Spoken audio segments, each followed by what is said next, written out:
In this video, I'm going to be showing you how to set up and manage sales tax in QuickBooks. So don't worry, this is actually very straightforward, but make sure you watch till the end so you don't miss anything. So what you're going to need to do is simply start by going to the QuickBooks Online website and log in with your credentials.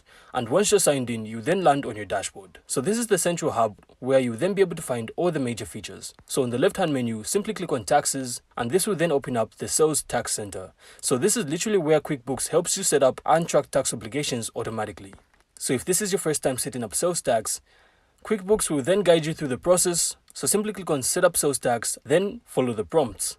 So do keep in mind, you're going to need to enter your business location, which is going to be your state and address, then followed by whether you collect sales tax, and finally, your tax agency details. So for example, this could be your state's Department of Revenue. So QuickBooks will then automatically calculate and correct sales tax rates based on your location and apply them to your sales forms. And if your state or locality requires special tax rates, you can also add or edit tax agencies directly from the Sales Tax Center. So QuickBooks will then apply these rates whenever you create invoices or sales receipts. So once everything is set up, QuickBooks will also track how much sales tax you've collected, organize it by agency, and remind you when it's time to file and pay. But do also double check the numbers before submitting.